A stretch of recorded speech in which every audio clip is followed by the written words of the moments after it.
അപ്പോൾ ഇന്നത്തെ ക്ലാസ്സിൽ LD ക്ലർക്ക് കൊല്ലം കണ്ണൂർ പരീക്ഷയുടെ മാത്സ് ചോദ്യങ്ങളാണ് നമ്മൾ ഡിസ്കസ് ചെയ്യുന്നത്. പരീക്ഷ വളരെ മികച്ച ഒരു പരീക്ഷയായിരുന്നു. പക്ഷേ ഇങ്ങനെ വേണം പരീക്ഷ എന്നാണ് എൻ്റെ ഒരു അഭിപ്രായം. അത്യാവശ്യം സ്റ്റാൻഡേർഡ് ആയിട്ടുള്ള ചോദ്യങ്ങളായിരുന്നു ഈ പരീക്ഷയിൽ ഉണ്ടായിരുന്നത്. സ്കൂൾ ടെക്സ്റ്റ് ബുക്ക് ബേസ്ഡ് ആയിട്ടുള്ള ചോദ്യങ്ങളായിരുന്നു. സോ കൂടുതൽ പ്രീവിയസ് ക്വസ്റ്റ്യൻസ് ഒക്കെ റെഫർ ചെയ്തിട്ട് പോയിട്ടുള്ളവർക്ക് മുഴുവൻ മാർക്കും സ്കോർ ചെയ്യാവുന്ന ഒരു പരീക്ഷയായിരുന്നു. എന്നാൽ ഒരു 80% ആളുകളും ഈ 10ൽ 10 മാർക്ക് വാങ്ങിച്ചവരല്ല. കാരണം പലർക്കും പല രീതിയിൽ. എന്നാൽ ചോദ്യങ്ങൾ അത്ര വലിയ കടുകട്ടി ചോദ്യങ്ങളൊന്നുമല്ല. ചില കോൺസെപ്റ്റുകൾ നമ്മൾ സ്കൂളിലൊക്കെ പഠിച്ചിട്ടുള്ള കുറച്ച് കാര്യങ്ങൾ നമ്മുടെ തലയിൽ ഉണ്ടെങ്കിൽ ബേസിക് ആയിട്ടുള്ള കാര്യങ്ങൾ ഒരു 9ാം ക്ലാസ് 8ാം ക്ലാസ് ലെവലിലുള്ള ഈ ജോമെട്രിയുമായി ബന്ധപ്പെട്ട ചില ചോദ്യങ്ങളൊക്കെ ഉണ്ടായിരുന്നു. അപ്പോൾ അവിടെയൊക്കെ ചില കുഞ്ഞു കുഞ്ഞു കാര്യങ്ങൾ നമ്മൾ പല വീഡിയോകളിലും പറഞ്ഞിട്ടുള്ള ചില കാര്യങ്ങളുണ്ട്. അപ്പോൾ അതൊക്കെ ഒന്ന് ഓർമ്മയുണ്ടായിരുന്നെങ്കിൽ വളരെ പെട്ടെന്ന് നമുക്ക് ചെയ്യാവുന്നതാണ്. അപ്പോൾ ഇനിയിപ്പം ഈ ചത്ത കുഞ്ഞിൻ്റെ ജാതകം നോക്കിയിട്ട് കാര്യമൊന്നുമില്ല. അതിനെപ്പറ്റി ഇനി ഇവിടെ കിടന്ന് കോര പറഞ്ഞിട്ടും കാര്യമൊന്നുമില്ല. നമുക്കെന്തായാലും ഈ ചോദ്യങ്ങളിലൂടെ ഒന്ന് കടന്നു പോകാം. ഈ 10 ചോദ്യങ്ങൾ നമുക്കൊന്ന് ചെയ്ത് നോക്കാം. അപ്പോൾ നിങ്ങൾക്ക് മനസ്സിലാകും ഇത് വലിയ കാര്യമൊന്നും അല്ലായിരുന്നു എന്ന്. അപ്പോൾ എന്തായാലും മക്കളെ കൂടുതലൊന്നും പറയുന്നില്ല, നമുക്ക് ആദ്യത്തെ ചോദ്യത്തിലേക്ക് പോകാം. ആദ്യത്തെ ചോദ്യം ഇതാണ്: ഒരു ബഹുഭുജത്തിന്റെ പുറം കോണുകളുടെ തുക അതിൻ്റെ അകക്കോണുകളുടെ തുകയുടെ 2 മടങ്ങാണ് എങ്കിൽ ബഹുഭുജത്തിന് എത്ര വശങ്ങളുണ്ട്? എപ്പോഴും ഓർത്തോണം, ബഹുഭുജത്തിന്റെ പുറം കോണുകളുടെ തുക എന്ന് പറയുന്നത് 360 ഡിഗ്രി ആയിരിക്കും. ബഹുഭുജത്തിന്റെ പുറം കോണുകളുടെ തുക എപ്പോഴും എത്രയായിരിക്കും? 360 ഡിഗ്രി ആയിരിക്കും. പുറം കോണുകളുടെ തുക 360 ഡിഗ്രിയാണ്. അപ്പോൾ അകക്കോണുകളുടെ തുകയോ? അകക്കോണുകളുടെ തുക 180 ഡിഗ്രി. പുറക്കോണുകളുടെ തുക അതിൻ്റെ അകക്കോണുകളുടെ തുകയുടെ 2 മടങ്ങാണ്. അപ്പോൾ ഇവിടെ നമ്മൾ ഈ 380 എടുക്കാൻ കാരണം എന്താ? ഇവർ തന്നെ പറഞ്ഞിട്ടുണ്ട്. എന്താണ്? ബഹുഭുജത്തിന്റെ പുറം കോണുകളുടെ തുക 360 ഡിഗ്രി, അകക്കോണുകളുടെ തുകയുടെ 2 മടങ്ങാണ്. അകക്കോണുകളുടെ തുക അപ്പോൾ എത്ര ആയിരിക്കും? 180 ആയിരിക്കും അല്ലേ? അപ്പം 180 അകക്കോണുകളുള്ള രൂപം എന്ന് പറഞ്ഞാൽ ഏതാണ്? 180 ഡിഗ്രി വശങ്ങളെല്ലാം കൂടെ കൂട്ടുമ്പോൾ, അല്ലെ ആംഗിളുകളെല്ലാം കൂടെ കൂട്ടുമ്പോൾ 180 ഡിഗ്രി കിട്ടുന്ന സാധനം ഏതാണ്? ത്രികോണം അല്ലേ? ത്രികോണം. ആ ബഹുഭുജത്തിന് എത്ര വശമുണ്ട്? ത്രികോണത്തിന് എത്ര വശങ്ങളുണ്ട്? 1, 2, 3. So answer 3. Option C 3. വളരെ പെട്ടെന്ന് നമുക്ക് ആൻസറിലേക്ക് പോകാം. യെസ്. സോ അവിടെ ആൻസർ എത്രയാണ്? Option B. അടുത്ത ചോദ്യം നോക്കാം. അടുത്ത ചോദ്യം ഇതാണ്: 12 വശങ്ങളുള്ള ഒരു ബഹുഭുജത്തിന്റെ അകക്കോണുകളുടെ തുക എത്ര? ഈ n വശമുള്ള ബഹുഭുജത്തിന്റെ അകക്കോണുകളുടെ തുക എന്ന് പറഞ്ഞ് നമ്മൾ പഠിച്ചിട്ടുണ്ട്. എന്താണ്? n-2 × 180. അപ്പോൾ ഇവിടെ n വശങ്ങളുള്ള ബഹുഭുജത്തിന്റെ അകക്കോണുകളുടെ തുക, ഇവിടെ n എന്ന് പറയുമ്പോൾ എത്രയാണ്? 12 ആണ്. അപ്പോൾ 12 - 2 × 180. 12 - 2 എത്ര മക്കളെ? 10. 10 × 180 എത്ര?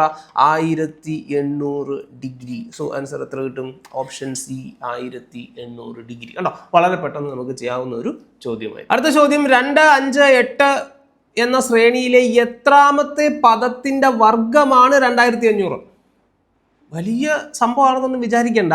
എത്രാമത്തെ പദത്തിന്റെ വർഗമാണ് 2500? അപ്പൊ 2500 ഏതോ ഒരു സംഖ്യയുടെ വർഗമാണ് അല്ലേ? അതെ, അതായത് x². അപ്പോട്ടെ, എക്സ് എന്തിനെടുക്കുന്നത്? ഏതോ സംഖ്യയുടെ വർഗമാണ് 2500. അപ്പോൾ ആ സംഖ്യ ഏതാണ്? ഏതിന്റെ സ്ക്വയർ ആണ് 2500? 50ന്റെ. അപ്പോൾ എന്നാം പദം അല്ലെങ്കിൽ ഏതോ ഒരു സംഖ്യയാണ് എത്ര? എന്ന് പറയുമ്പം പദങ്ങളുടെ എണ്ണമല്ല, എത്രാമത്തെയോ പദമാണ് ഏത്? 50. അപ്പോൾ അത് എത്രാമത്തേതാണെന്നാണ് കണ്ടുപിടിക്കേണ്ടത്. അപ്പോൾ നമുക്കിവിടെ എ തന്നിട്ടുണ്ട്. ആദ്യ പദം അറിയാം, എ അറിയാം, 2. പൊതുവ്യത്യാസം അറിയാം. എത്ര വീതമാണ് കൂടിപ്പോയേക്കുന്നത്? 3 വീതം. പൊതുവ്യത്യാസം 3 ആണ്. എന്നും അവസാന പദവും നമുക്കറിയാം അല്ലേ? അവസാനത്തെ പദം TN അതും നമുക്കറിയാം, 50. അപ്പോൾ ഇത്രയും കാര്യങ്ങൾ അറിയാമെങ്കിൽ നമുക്ക് എത്രാമത്തെ പദമാണെന്ന് കണ്ടുപിടിക്കാം. എങ്ങനെ കണ്ടുപിടിക്കാം? TN - T1 divided by common difference +1. ഇവിടെ TN അവസാന പദം എത്ര? 50. മൈനസ് ആദ്യ പദം എത്ര? A 2 divided by common difference എത്ര? 3 +1. 50ൽ നിന്ന് 2 കുറച്ച് എത്ര കിട്ടും മക്കളെ? 48 ഡിവൈഡഡ് ബൈ 3 +1. 48 ഡിവൈഡഡ് ബൈ 3 എത്ര? 16 +1 എത്ര? 17. അപ്പോൾ ആൻസർ ഓപ്ഷനിലുണ്ടോ? ഉണ്ട്. Option D. So this is your answer. Option D. So 17 ആണ് ആൻസർ. അടുത്ത ചോദ്യം: 8% വാർഷിക കൂട്ടുപലിശ കണക്കാക്കുന്ന ഒരു ബാങ്കിൽ 25,000 രൂപ നിക്ഷേപിച്ചാൽ 2 വർഷങ്ങൾക്ക് ശേഷം കിട്ടുന്ന പലിശ എന്ത്? അപ്പം 2 വർഷത്തിന് ശേഷം കിട്ടുന്ന പലിശയാണ് കണ്ടുപിടിക്കേണ്ടത്. നമ്മൾ പാസ്കൽസ് ട്രയാങ്കിൾ ഉപയോഗിച്ചാണ് കോമ്പൗണ്ട് ഇൻട്രസ്റ്റിന്റെ ചോദ്യങ്ങൾ ചെയ്ത് പഠിച്ചിട്ടുള്ളത്. അപ്പോൾ 2 വർഷത്തിന്റെ പാസ്കൽസ് ട്രയാങ്കിൾ വാല്യൂ 1 2 1 എന്നുള്ളതാണ്. 1ന്റെ താഴെ നമ്മുടെ പ്രിൻസിപ്പൽ എമൗണ്ട് ആയ 25,000. 25,000ന്റെ 8% കണ്ടുപിടിച്ച് നമ്മൾ 2ന്റെ താഴെ എഴുതും. 25,000ന്റെ 8% എന്ന് പറയുമ്പോൾ എത്ര കിട്ടും? നമുക്ക് 2000 എന്ന് കിട്ടും. 2000ന്റെ 8% കണ്ടുപിടിച്ച് 1ന്റെ താഴെ നമ്മൾ എഴുതും. 2000ന്റെ 10% അല്ലെ 1% എത്രയാണ്? 20ആണ്. 2 പൂജ്യം കളഞ്ഞാൽ 1% കിട്ടും. അപ്പോൾ 8% എന്ന് പറഞ്ഞാൽ എത്ര കിട്ടും? നമുക്ക് 160 എന്ന് കിട്ടും. അപ്പം കോമ്പൗണ്ട് ഇൻട്രസ്റ്റ് മാത്രം മതിയെങ്കിൽ ആദ്യത്തെ വാല്യൂ നമ്മൾ എടുക്കേണ്ട, ബാക്കിയെല്ലാം നമ്മളിങ്ങനെ മൾട്ടിപ്ലൈ ചെയ്തെടുക്കും അല്ലേ. അപ്പോൾ 2000 × 2 എത്ര കിട്ടും മക്കളെ? 4000. 160 × 1 എത്ര കിട്ടും? 160. സോ ഇത് രണ്ടും കൂടെ കൂട്ടുമ്പോൾ എത്ര കിട്ടും? 4160 എന്ന് കിട്ടും. ഓപ്ഷനിലുണ്ടോ? ഉണ്ട്. Option B. അപ്പോൾ ഈ പാസ്കൽസ് ട്രയാങ്കിൾ വെച്ച് ചെയ്യാൻ അറിയത്തില്ലെങ്കിൽ നമ്മൾ വളരെ വിശദമായിട്ട് കോമ്പൗണ്ട് ഇൻട്രസ്റ്റിൻ്റെ 2 ക്ലാസ്സുകൾ നമ്മൾ എടുത്തിട്ടുണ്ട്. അപ്പോൾ അതൊന്ന് കണ്ടു നോക്കുക. ഇങ്ങനെയൊക്കെ വരുന്ന ചോദ്യങ്ങൾക്ക് വളരെ പെട്ടെന്ന് നമുക്ക് ഈവൻ മൈൻഡിൽ തന്നെ കാൽക്കുലേറ്റ് ചെയ്ത് പേനയും പേപ്പറും എടുക്കാതെ തന്നെ നമുക്ക് പെട്ടെന്ന് ആൻസറിലേക്ക് പോകാനായിട്ട് പറ്റും. അപ്പോൾ ആൻസർ 4160. നമുക്ക് അടുത്ത ചോദ്യം നോക്കാം. അടുത്ത ചോദ്യം ഇതാണ്. എന്തോ വലിയ സംഭവമാണെന്നൊന്നും നിങ്ങൾ നോക്കണ്ട. 2 സംഖ്യകളുടെ സ്ക്വയർ തമ്മിൽ കുറച്ചേക്കുവാണ്. അപ്പോൾ ഉടനെ നിങ്ങൾ ചിന്തിച്ചോണം അത് a² - b² ആണ് എന്ന് പറഞ്ഞാൽ എന്തുവാ? a + b × a - b എന്ന കാര്യം ഓർത്താൽ മതി. പെട്ടെന്ന് ആൻസർ കിട്ടും. ഇതിനെ എനിക്ക് 2.5 എന്ന് എടുത്തൂടെ? 2 and 1/2 എന്ന് പറഞ്ഞാൽ 2.5 അല്ലേ? 2.5യുടെ സ്ക്വയർ മൈനസ് 1.5യുടെ square. So a² - b². So answer എന്താ? a + b × a - b. a + b എന്ന് പറയുമ്പോൾ 2.5 1.5 കൂടെ കൂട്ടിയാൽ 4. a - b എന്ന് പറയുമ്പോൾ 2.5 ന്ന് 1.5 കുറച്ചാൽ 1. So 4 × 1 4. Very simple. Option B. ഇത്രേ ഉള്ളൂ. അടുത്ത ചോദ്യം ഇതാണ്. 1 × 2, 2 × 3, 3 × 4. ഓക്കെ. അപ്പം ഇത് ഇങ്ങനെ നമ്മുടെ പോസിറ്റീവ് ഇൻറ്റീജേഴ്സ് ഇങ്ങനെ കണ്ടിന്യൂസ്ലി ഇങ്ങനെ മൾട്ടിപ്ലൈ ചെയ്ത് പോയേക്കും. അപ്പോൾ അടുത്ത എന്തായിരിക്കും? 4 × 5 അല്ലേ? 1 × 2, 2 × 3, 3 × 4, 4 × 5, 5 × 6, 6 × 7 ഇങ്ങനെ പോവാം. അപ്പോൾ ഇത് ഒന്നുകിൽ നിങ്ങൾക്ക് ഇത് കുത്തിയിരുന്ന് എഴുതി കൂട്ടാം. 10 എണ്ണത്തിൻ്റെ ഇതുപോലെ 10 എണ്ണമല്ലേ ഉള്ളൂ, കുഴപ്പമില്ല. നിങ്ങൾക്ക് വേണമെങ്കിൽ എഴുതി ഓരോന്നിൻ്റെ 2, 6 അങ്ങനെ 12 അങ്ങനെ 20, 30 അങ്ങനെ എഴുതി കൂട്ടാം. ഒരു കുഴപ്പമില്ല. 10 എണ്ണമല്ലേ ഉള്ളൂ. ഇച്ചിരി സമയം നിങ്ങൾക്ക് ഉണ്ടെങ്കിൽ നിങ്ങൾക്ക് ഇരുന്ന് എഴുതി കൂട്ടാം. അല്ലെങ്കിൽ ഇതേപോലാണ് പോകുന്നതെങ്കിൽ ഈ ഒരു പാറ്റേൺ 1 × 2, 2 × 3, 3 × 4 ഇങ്ങനെയാണ് പോകുന്നതെങ്കിൽ ഇതിന് നമുക്കൊരു ഷോർട്ട് കട്ട് ഉപയോഗിക്കാം. 10 എണ്ണമല്ലേ ഉള്ളത്. സോ n നമ്മൾ 10 ആയിട്ട് എടുക്കും. n = 10. എന്നിട്ട് നമ്മുടെ ഇക്വേഷൻ ഇതാണ്. n × n + 1 × n + 2 / 3. അപ്പോൾ ഇവിടെ n എന്ന് പറയുമ്പോൾ 10 × 11 × 12. കാരണം n + 1 10 n ആണല്ലോ. അപ്പോൾ n + 1 11ഉം n + 2 12ഉം വരും. /3. സോ ഇത് നമ്മൾ കട്ട് ചെയ്യുന്നു. 3നെ 12 കൊണ്ട് കട്ട് ചെയ്യുമ്പോൾ നമുക്ക് എത്ര കിട്ടും മക്കളെ? 4 കിട്ടും.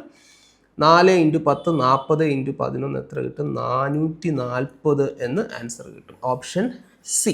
അപ്പോൾ ഇത് ഈ ഒരു പാറ്റേൺ ഫോളോ ചെയ്യുകയാണെങ്കിൽ ആദ്യത്തെ 10 പദങ്ങളുടെ തുകയ്ക്ക് പകരം 15 പദങ്ങളോ 20 പദങ്ങളോ 30 പദങ്ങളോ ഒക്കെ ചോദിക്കുകയാണെങ്കിൽ അവിടെ നമുക്ക് n ഉപയോഗിച്ച് ഈ ചോദ്യം വളരെ പെട്ടെന്ന് ചെയ്യാനായിട്ട് പറ്റും. സോ ഈ ഒരു ഷോർട്ട് കട്ട് ഉപയോഗിച്ച് നമുക്ക് ചെയ്യാനായിട്ട് പറ്റും. 5 6 പദങ്ങളുടെ തുകയാണെങ്കിൽ ഇങ്ങനെയൊന്നും ഇങ്ങനെ ഈ മെത്തേഡ് ചെയ്യണമെന്നില്ല. നിങ്ങൾക്ക് എഴുതി കൂട്ടിയാണെങ്കിലും ചെയ്യാം. ഓക്കെ. സോ നമുക്ക് അടുത്ത ചോദ്യം നോക്കാം. ചോദ്യം ഇതാണ്. ഒരു ചതുർഭുജത്തിലെ കോണുകൾ 1:2:3:4 ആയാൽ വലിയ കോൺ എത്ര?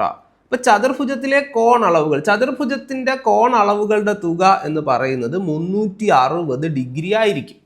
ഒരു ചതുർഭുജത്തിലെ കോൺ അളവുകളുടെ തുക എത്ര ആയിരിക്കും? 360 ഡിഗ്രി ആയിരിക്കും. അതിൻ്റെ റേഷ്യോ ആണ് 1:2:3:4 എന്ന് പറയുന്നത്. അതിലെ വലിയ കോൺ ഏതാണെന്നാണ് ചോദ്യം. വലിയ കോൺ എന്ന് പറയുന്ന മക്കളെ റേഷ്യോയിൽ എപ്പോഴും വലുതായിരിക്കത്തില്ലേ? അതെ. ഇനി ഈ 1:2:3:4 എന്ന് പറഞ്ഞാൽ അതിൻ്റെ അർത്ഥം എന്തുവാ? ഇതെല്ലാം കൂടെ കൂട്ടിക്ക് 2 1 3 3 6 4 10. അപ്പോൾ ഇത് 1/10, ഇത് 2/10, ഇത് 3/10, ഇത് 4/10. അപ്പോൾ നമുക്ക് കണ്ടുപിടിക്കേണ്ട വലിയ കോണാണ്. സോ നമുക്ക് വേണ്ടത് 4/10 ആണ്. സോ 360 × 4/10 എന്ന് പറയുമ്പോൾ ഈ 0യും കട്ട് ചെയ്ത് പോയിട്ട് 36 × 4 എന്ന് പറയും. 36നെ 4 കൊണ്ട് ഗുണിക്കുക. 4 കൊണ്ട് ഗുണിക്കാൻ പറഞ്ഞാൽ ഇരട്ടിയുടെ ഇരട്ടി. 36ൻ്റെ ഇരട്ടി 72. 72ൻ്റെ ഇരട്ടി എത്ര? 144. സോ ഇതാണ് നമ്മുടെ ആൻസർ. ഓപ്ഷനിലുണ്ടോ? ഉണ്ട്. Option B. സോ 144 എന്ന് നമുക്ക് ആൻസർ കിട്ടും. അടുത്ത ചോദ്യം നോക്കാം. ഒരു സംഖ്യയോട് 1 കൂട്ടിയതിന്റെ വർഗ്ഗമൂലത്തിന്റെ വർഗ്ഗമൂലം 3 ആണ്. അപ്പൊ വർഗ്ഗമൂലം എന്ന് പറഞ്ഞാൽ സ്ക്വയർ റൂട്ട്, സ്ക്വയർ റൂട്ടിന്റെ സ്ക്വയർ റൂട്ടാണ്. അപ്പൊ സ്ക്വയർ റൂട്ടിന്റെ സ്ക്വയർ റൂട്ട് എന്ന് പറയുമ്പോൾ നമ്മൾ നേരെ തിരിച്ച് ചിന്തിക്കണം. എന്താണ് സ്ക്വയറിന്റെ സ്ക്വയർ? 3ന്റെ സ്ക്വയർ എത്ര? 9. 9ന്റെ സ്ക്വയർ എത്ര? 2 പ്രാവശ്യം എടുക്കണം. 9ന്റെ സ്ക്വയർ എത്ര?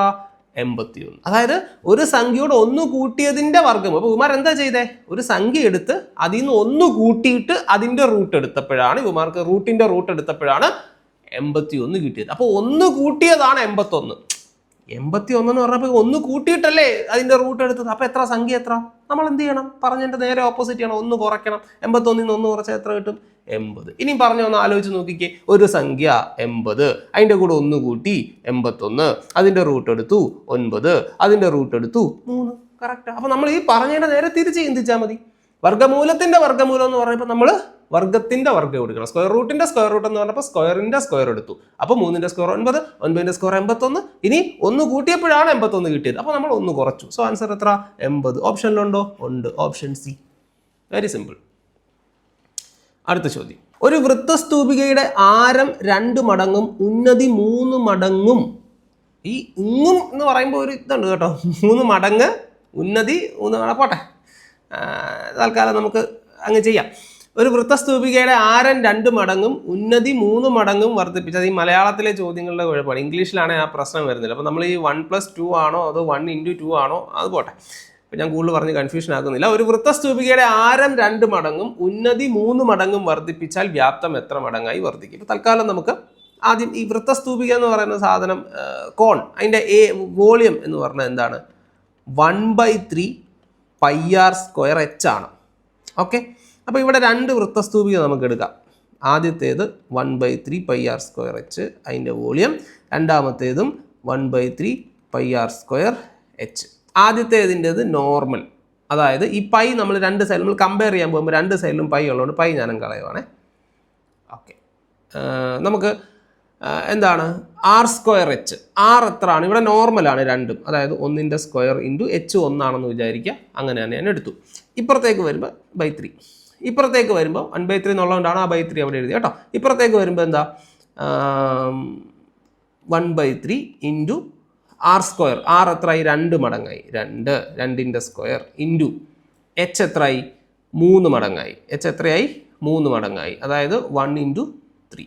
ഓക്കെ, അപ്പോൾ ഇവിടെ നോക്കിക്കുക 1/3 എന്ന് കിട്ടും. പറഞ്ഞാൽ 1² എന്ന് പറഞ്ഞാൽ 1 ആണ്. 1 × 1 1, 1/3. ഇവിടെ നമ്മൾ ഈ 3യും ഈ 3യും അങ്ങ് കട്ട് ചെയ്ത് പോകും. പിന്നെ എന്താണ്? 4 എത്ര കിട്ടും? 2² എന്ന് പറയുമ്പോൾ 4 കിട്ടും. സോ നമുക്ക് 1/3:4 എന്ന് കിട്ടും. നമ്മൾ എന്ത് ചെയ്യും? 2 സൈഡിലും ഇത് ഈക്വൽ ആക്കാൻ വേണ്ടിയിട്ട്, അല്ല റേഷ്യോയിൽ ഫ്രാക്ഷൻ വരരുതല്ലോ. അപ്പോൾ 2 സൈഡിൽ ഇവിടെ 3 കൊണ്ട് മൾട്ടിപ്ലൈ, ഇവിടെ 3 കൊണ്ട് മൾട്ടിപ്ലൈ. അപ്പോൾ ഇവിടെ ഇതങ്ങ് കട്ട് ചെയ്ത് പോയിട്ട് 1 ആവും. ഇത് എത്ര ആവും? 4 × 3 12. അതായത് 1 എന്ന് പറഞ്ഞപ്പോൾ എത്രയായി? 12 ആയി. അതായത് ഇൻറ്റു 12 മടങ്ങായി. അപ്പോൾ വ്യാപ്തം, ഒരു വൃത്തസ്തൂപികയുടെ ആരം 2 മടങ്ങും ഉന്നതി 3 മടങ്ങും വർദ്ധിപ്പിച്ചാൽ വ്യാപ്തം എത്ര മടങ്ങാകുമെന്ന് ചോദിച്ചാൽ 12 മടങ്ങാകും. ഇത്രയും ചെയ്യാതെ തന്നെ പെട്ടെന്ന് ഈ വാല്യൂ ഇട്ട് കൊടുത്ത് നേരെ ഇത് മാത്രം ഇട്ട് കൊടുത്ത് അങ്ങ് ചെയ്താലും മതി. അത് നേരെ ഇപ്പം അങ്ങനെ വേണമെങ്കിൽ ചെയ്യാം. അപ്പം കുറച്ചുകൂടി എളുപ്പമുണ്ട്. 1/3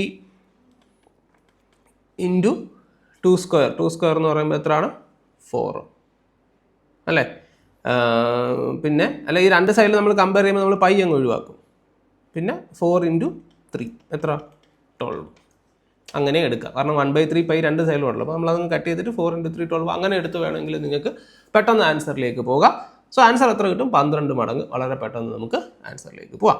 സോ അടുത്ത ചോദ്യം ഇതാണ്. ചിത്രത്തിൽ ചാപം ACBയുടെ അളവ് 260 ഡിഗ്രി ആയാൽ ചാപമല്ല, കോൺ ACBയുടെ അളവ് എത്ര? അപ്പോൾ ഇവിടെ ചാപം ഈ ACB നിങ്ങൾ കാണുന്നുണ്ടോ? ACBയുടെ അളവ് 260 ഡിഗ്രിയാണ്. അപ്പോൾ ACBയുടെ അളവ് എത്രയാണ്? 260 ഡിഗ്രി ആണെന്ന് പറഞ്ഞിട്ടുണ്ട്. അപ്പോൾ മക്കളെ ഇതല്ലേ 260 ഡിഗ്രി? അതെ. എടാ, ഇത് 260 ഡിഗ്രി ആണെങ്കിൽ ഇതെത്ര? കാരണം ആകെ 360 അല്ലേ? സോ ഇത് 260 ആണെങ്കിൽ ഇത് എത്ര ആയിരിക്കും? 100 ഡിഗ്രി ആയിരിക്കും. ഇത് 100 ഡിഗ്രി ആണെങ്കിൽ കണ്ടുപിടിക്കേണ്ടത് ACB. ഇതാ കണ്ടുപിടിക്കണ്ടേ, ഈ സാധനം കണ്ടുപിടിക്കണ്ടേ. ഇതിൻ്റെ എതിർക്കോണല്ലേ? അപ്പോൾ ഇതിൻ്റെ പകുതി ആയിരിക്കും.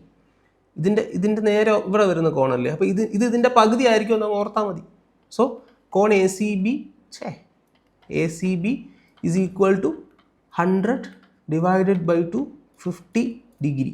50 ഡിഗ്രി ആയിരിക്കും എന്ന് ഓർത്താൽ മതി. സോ വളരെ പെട്ടെന്ന് നമുക്ക് ആൻസർ കിട്ടും. സോ ഇത്രയേ ഉള്ളൂ ഈ 10 ചോദ്യങ്ങൾ. അതിൽ മരുന്നിന് പോലും ഒരു റീസണിങ് ചോദ്യം ഇല്ലായിരുന്നു എന്നുള്ളതാണ് എന്നെ അത്ഭുതപ്പെടുത്തുന്നത്. അവർ മറന്നുപോയതാണോ എന്ന് എനിക്കറിയത്തില്ല, അല്ലെങ്കിൽ മുൻപത്തെ പരീക്ഷ ഇച്ചിരി സിമ്പിളായി പോയത് കൊണ്ട് എന്നാൽ അമ്മമാർ ഇച്ചിരി അനുഭവിക്കട്ടെ എന്ന് പറഞ്ഞ് മനഃപൂർവ്വം ഇട്ടതാണെന്ന് എനിക്കറിയത്തില്ല. പക്ഷേ സ്കൂൾ ടെക്സ്റ്റ് ബുക്കിന് വളരെയധികം പ്രാധാന്യം കൊടുത്തിട്ടുണ്ട്. അതുകൊണ്ട് ഈ 10ാം ക്ലാസ് വരെയുള്ള പിള്ളേരുടെ 10ാം ക്ലാസ്സിൽ ഒരു 9ാം ക്ലാസ് വരെയുള്ള പിള്ളേരുടെയെങ്കിലും പുസ്തകത്തിലെ ചോദ്യങ്ങൾ, അത് ബേസ്ഡ് ആയിട്ടുള്ള ചോദ്യങ്ങൾ നമ്മൾ എപ്പോഴും പറയുന്നതാണ് മാക്സിമം പ്രീവിയസ് ക്വസ്റ്റ്യൻസുകൾ ചെയ്ത് പഠിക്കുക എന്നുള്ളത്. അപ്പോൾ അങ്ങനെ പോയിട്ടുള്ള കുട്ടികൾക്ക് കുറച്ചുകൂടെയൊക്കെ സ്കോർ ചെയ്യാനായിട്ട് പറ്റിയിട്ടുണ്ട്. അപ്പോൾ എന്തായാലും വരുന്ന പരീക്ഷ ഇനിയുള്ള സമയത്താണെങ്കിൽ ഇങ്ങനെയുള്ള ചോദ്യങ്ങൾ കൂടെയൊക്കെ ഒന്ന് ചെയ്ത് പഠിക്കാനായിട്ട്, ക്ലീഷേ ചോദ്യങ്ങൾക്ക് പുറമെ അതിനോടൊപ്പം ഇങ്ങനെയുള്ള ചോദ്യങ്ങളും കൂടെ ഒന്ന് ചെയ്ത് പഠിക്കുക. എന്തായാലും എനിക്ക് ഇഷ്ടപ്പെട്ട ഒരു പരീക്ഷയാണ്. നല്ല ചോദ്യങ്ങളായിരുന്നു. കുറച്ച് ഇങ്ങനെയൊക്കെ വേണം പരീക്ഷ നടത്താനായിട്ട് എന്ന് ഒരു ഇതുണ്ട്. പക്ഷേ കുറേ അധികം ആളുകളെ അത് ബാധിക്കുന്നുണ്ട്. അതുകൊണ്ട് തന്നെ നിങ്ങൾ പേടിക്കേണ്ട, കട്ട് ഓഫ് ഒക്കെ കുറച്ച് കുറയാൻ സാധ്യതയുണ്ട്. അപ്പോൾ ഈ 10 ചോദ്യങ്ങൾ എല്ലാവർക്കും മനസ്സിലായി കാണുമെന്ന് വിശ്വസിക്കുന്നു. അപ്പോൾ ഇതുമായി ബന്ധപ്പെട്ട ഇതൊരു പ്രീവിയസ് നടന്ന പരീക്ഷയുടെ ചോദ്യങ്ങൾ ഡിസ്കസ് ചെയ്യുന്ന ക്ലാസ് ആയതുകൊണ്ട് തന്നെ പല ടോപ്പിക്കുകളുടെയും ഒരുപാട് ഡീപ്പായിട്ടുള്ള കാര്യങ്ങളൊന്നും നമുക്ക് അതിൻ്റെ ബേസ് കോൺസെപ്റ്റുകളൊന്നും പറഞ്ഞു പോകാനുള്ള ഒരു സമയം നമുക്ക് ഈ ഒരു വീഡിയോയിൽ കിട്ടത്തില്ല. അപ്പോൾ അതൊക്കെ നമ്മളൊരു പ്ലേലിസ്റ്റ് ആയിട്ട് തന്നെ QA ഫുൾ ടോപ്പിക്സ് എന്ന് പറഞ്ഞൊരു പ്ലേലിസ്റ്റ് ആയിട്ട് തന്നെ നമ്മുടെ ചാനലിൽ കൊടുത്തിട്ടുണ്ട്. സോ താല്പര്യമുള്ളവർ എന്നല്ല, ഇതുപോലെ പരീക്ഷയ്ക്ക് വേണ്ടി പ്രിപ്പയർ ചെയ്യുന്ന ആളുകളാണ് നിങ്ങളെങ്കിൽ അതൊക്കെ ഒന്ന് കണ്ടു നോക്കുക. എന്തായാലും നിങ്ങൾക്ക് നഷ്ടം ഉണ്ടാവത്തില്ല, അത് ഞാൻ ഗ്യാരണ്ടി. അപ്പോൾ അതൊന്ന് കണ്ടു നോക്കുക. അപ്പോൾ ഇതേപോലെയുള്ള മറ്റൊരു ക്ലാസ്സുമായി, മറ്റൊരു വീഡിയോയുമായി നമുക്ക് വീണ്ടും കാണാം. അപ്പോൾ ഇതൊക്കെ ഇഷ്ടപ്പെടുകയാണെങ്കിൽ, അല്ലെങ്കിൽ നിങ്ങൾക്ക് പ്രയോജനപ്പെടുന്നു എന്ന് തോന്നുന്നെങ്കിൽ നമ്മുടെ ചാനൽ ഒന്ന് സബ്സ്ക്രൈബ് ചെയ്യുകയും അതുപോലെ നിങ്ങളുടെ സുഹൃത്തുക്കളിലോട്ടൊക്കെ ഒന്ന് എത്തിക്കുകയൊക്കെ ചെയ്യുക. അപ്പോൾ മക്കളെ, ഇന്ന് ഇത്രയേ ഉള്ളൂ. നമുക്ക് വീണ്ടും അടുത്ത ക്ലാസ്സിലൂടെ വീണ്ടും കാണാം.